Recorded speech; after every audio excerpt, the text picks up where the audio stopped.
Hello, this is Raven Smith from the Toltec Center of Creative Intent. And today we're going to talk a little bit about death, which is a topic that many people find really difficult to deal with, to understand. And it's one of the primary teachings along the Toltec path. In our world, death is an amazing ally. And so I just wanted to talk a little bit about why that is and my own process of working with death over many, many years. In Don Miguel Ruiz's Toltec tradition, which we primarily follow, death is referred to in a very personal way as the angel of death, okay? And addressed as she. And the angel of death is an amazing being when we see her as an ally, because what is encapsulated in the idea of angel is benevolence, is a generous spirit, is a sense of lovingness. And when we couple that with death, the angel of death, and the fierceness and the clarity that comes with living a life knowing that we are going to die and that we have a limited time to be in this beautiful world that we're in, you get an ally who is both fierce and benevolent, okay, and can really aid us along our path. In Don Juan Matus's Toltec tradition, death is referred to as the advisor, death as an advisor. And for me, this is another key concept, is that the angel of death is something that we can bring to bear. The idea of our own mortality can be brought to bear on each aspect of our life to give us some real depth in the moment, some real clarity around what's important and what really is not. What needs to be cleaned so that we're current in this time, in this now moment that we find ourselves in. Working with death can help us to understand these things and to get a deep, visceral sense of what it means to be truly present, not dragging the baggage of the past along with us. We have many ways of working with the angel of death, but they all boil down to awareness, to consciousness of knowing that one is going to die, and that every act that we take is important in that context because it could be our last act.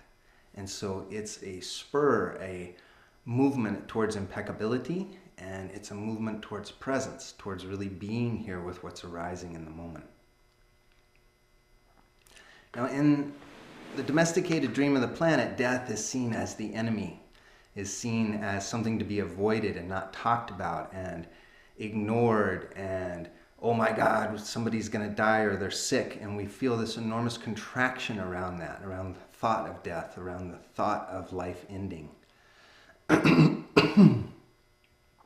And that is really a disservice to ourselves because it keeps us contracted. It keeps us trying to avoid something that's inevitable. Nobody gets out of here alive. We all know this at a deep intuitive level, that this body, this physical existence will come to an end.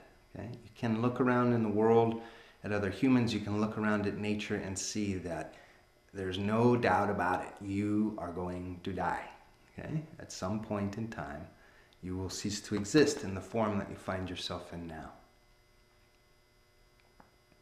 When we can bring that into our awareness, it helps us to appreciate and to feel wonder and to feel the mystery of being in this existence. Here I am in this body, I'm in it for a certain period of time, and then I'm not. There's the mystery. There's this whole wonder at that, at what's this all about? Isn't it interesting that it's finite? Can you find the juice in that? There's the sense of curiosity that arises when you really realize, wow, this is going to end. And what about this am I really enjoying? What about this do I want to live more fully? What about this do I want to engage in at a deeper level before this existence comes to a close? Okay? In my own process, the mixture of domestication and clarity and working with the Toltec path has been long and varied in the way that I worked with it. And really my first deep experience of death was from a very unconscious place, from a place of being very much in the domestication, in the dream of the planet, living a life of a young 20-something-year-old with all of that entailed. And I went through this period of time where my great-grandfather died and some other things fell apart in my life. And I was living with someone who then broke up with me and then took on another lover. Okay? Sound like an interesting drama that we can probably all relate to at some point in our life. And at the close of that, after this person broke up with me, I was sitting in a car somewhere, and what I experienced was a sense of complete dissolution of my identification with myself. And not from a clear place, not from a practiced place, but from a chaotic place. A place of total disassociation and disheveling of who I was. I remember sitting in the car going, I, what is this? I don't know who, and just being completely disheveled because I had experienced death. I had experienced the dissolution of all my identifications of who I thought I was. As a person who was a great-grandson, as a person who was a lover and a partner to somebody else, as a person who I wrecked my car, I think, as a person who was a capable driver. All of these things, it's just like everything fell apart in a traumatic, chaotic way of like, what is this? I'm totally lost. Okay? Now, this is the way that most people experience death. Even right at the end, at physical death, there's this sense of total chaotic loss, okay? Of no identification, but not in a good way, not in a way that's opening us, but in a way that feels like we've lost everything and it's hopeless and there's no way out. Okay? And this comes from living from this unconscious fear continuously about death and about life and about truly engaging and opening into life because what we might lose. Okay? Many, many years later, I had been doing a bunch of spiritual practice, and so I had been meditating for a long time, doing yoga for a long time, doing some really deep inward work. And while I was in the middle of some of that work, my dog at the time, who I was incredibly fond of and who had been with me for many years, her name was Sasha. Sasha died. And this was a whole different kind of death for me. It was an experience of loss, definite, deep, extraordinary loss of a companion that I had had for many, many years, but also in the midst of unraveling my beliefs and my understanding about what life was really about. And so I remember writing about this at the time because I realized in the middle of the feeling sense of losing my dog and my friend, okay, in the middle of that feeling sense, I realized, because of the work I had been doing, that what I was missing was an illusion. What I was missing actually when I witnessed and paid attention to what my thoughts were playing back that I had lost, it was memories of being with Sasha from years ago, 2 years ago, 3 years ago, 5 years ago. Different memories of being with her that what my mind was telling me is because she's dead, those things are lost. But the truth is that they had been dead for a long time. I hadn't been having that experience with her for a long time. You see, the idea was false. My mind was telling me I've lost something that I didn't have, that I wasn't experiencing that before she died. Okay? Those events that I'm remembering were the ones that happened at another time. So how could her death be loss in that sense? And I started to get clear, wow, what does that mean? It really drove me into a deep place of contemplating, what does it mean that I've lost something, that something is missing, that something is gone? Because I realized in that time frame that the things that I was thinking I was losing were all memories that weren't true in this moment anyway. They weren't here anyway. So how could I be mourning their loss? Right?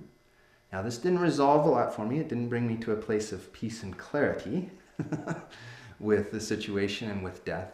But it brought me to a place of deeper understanding of what it is exactly that the mind is doing and what it's afraid of. So we skip down the timeline even further.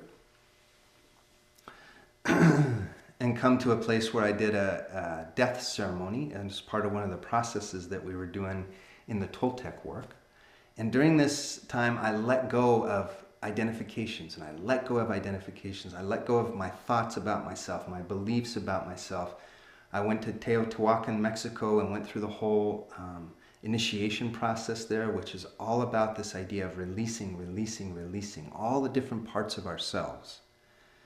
And when we finally got to the ceremony that was at the end of this apprenticeship that I was participating in, the moment came during the ceremony when we were enacting that I was truly dead, that I had just been killed completely, and now it was over. There was no chance now of any backtracking. My life had ended in this process that we were doing. And I had done enough clearing that it was very real for me, that it went really deep. And in that moment, what I experienced as everything dropped away and I embraced the idea of my own mortality fully, deeply to my bones, is I opened. There was just a sense of freedom, of relaxation, of, okay, finally, I can let go of that stuff. I can drop it. I can quit pretending to be something that I am not. I can quit pretending to be something that I was in the past. Or I can quit pretending to be something I think somebody else wants me to be. And I can just be. And it was a sense of enormous freedom and opening in that I had released what I thought I was losing, so there was nothing to lose. And we skip forward a little bit further, and I was leading a death process for another group.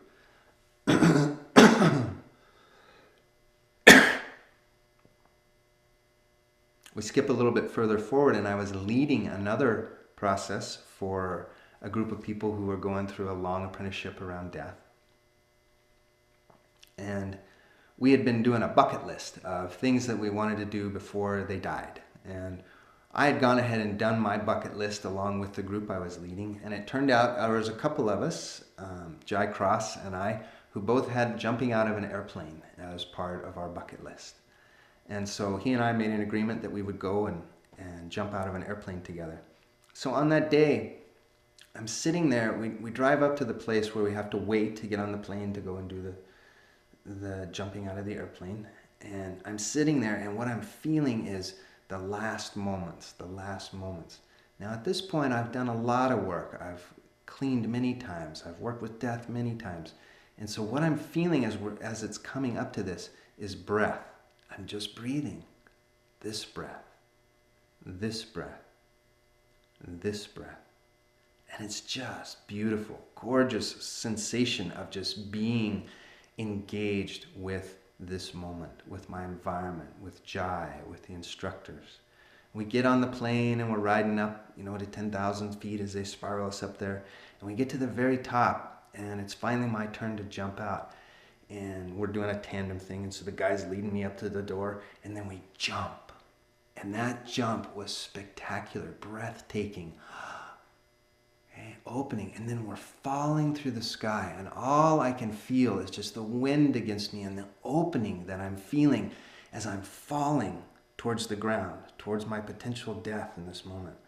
And we're falling and falling, and then the most amazing experience happened as we were falling towards a cloud. And so the sun is behind us, and the cloud is below us, and the sun is so I'm staring down into the shadow of myself in this cloud with this brilliant corona of light all the way around me. And it's just opening me and opening me. Oh my God, I'm falling into light. And I'm just feeling that sense of, this is it. This is the very end. I'm dying. I'm falling completely into light. I didn't have so many thoughts, but that was the feeling sense. And then we fell and fell, and then we got to the cloud, and whoosh, it was over. Everything went gray, completely dark. And then as we kept falling, whoosh, we fell out of the bottom of the cloud, and everything was bright and new and green, and I could see everything around us again. And it was just, as I came down to the ground, as we glided in, and the parachute went off, and we glided down to the ground, I just had this sense of, wow, what an encapsulation of the whole process that was. The fear of coming up to the edge of the plane, the jump into the unknown, I don't know what's going to happen. the sensation of free fall, of not knowing what's happening next. And then the falling into light, brilliant, beautiful light. Then everything goes blank, and then everything arises again in beautiful, brilliant color. And I took that whole feeling sense with me and lived it as I walked away from that parachute jump.